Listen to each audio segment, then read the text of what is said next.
ज्योति सिंह भी अब चुनाव नहीं लड़ेंगे। जी हाँ दोस्तों, बहुत ही बड़ा भोजपुरी इंडस्ट्री में फिर से एक बार बिग अपडेट आ चुका है। और दोस्तों और एक अपडेट है, तो चलिए आज की वीडियो को स्टार्ट करते बिना किसी देरी के। अगर आप लोग चैनल पे पहली बार आए होंगे तो बिना किसी टाइम गवाए इस वीडियो को लाइक कर दीजिए एंड कॉमेंट कर दीजिए।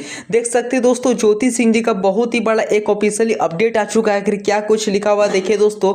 जो भी 30 करोड़ का अफवाह उड़ाया जा रहा है वो सारा गलत है, ऐसी कोई बात नहीं है, ये सारा झूठ है। मेरी छवि को खराब करने की कोशिश की जा रही है, जल्द से जल्द लीगल कार्रवाई करूंगी। यानी कि दोस्तों कई सारे अभी आप लोग न्यूज़ चैनल पे कई सारे प्लेटफॉर्म पे देख रहे होंगे कि ज्योति सिंह जी के बारे में ज्योति सिंह जी बोल रहे हैं कि 30 करोड़ लेगी, 30 करोड़ डिमांड की है पवन सिंह से लेने के लिए। दोस्तों मैं आप सभी को बता दें कि दोस्तों ज्योति सिंह के नाम पे वो सब सारा क्योंकि फर्जी काम हो रहा था। ज्योति सिंह जी ने आज तक कभी नहीं बोली है कि मैं 30 करोड़ लेंगी तलाक के होने के बाद। दोस्तों वो सब सारा झूठ खबर था, अफवाह खबर था। आज फाइनली ज्योति सिंह जी ने बहुत ही बड़ा आज एक अनाउंसमेंट कर चुकी है अपने इंस्टाग्राम आईडी की ओर से। और अभी आप लोग देख सकते हैं ये ज्योति सिंह जी का स्टोरी जो कि अभी कुछ ही देर पहले लगाई थी अपने इंस्टाग्राम में। और दोस्तों मैं आप सभी को बता दूं कि 30 करोड़ नहीं मांगी, 1 रुपया भी नहीं मांगी है जो कि तलाक होने के बाद। अब देखिए आने वाले समय में क्या कुछ होता है, जैसे भी कुछ अपडेट आएगा मैं आप सभी को अपने चैनल की ओर से प्रोवाइड कर दूंगा।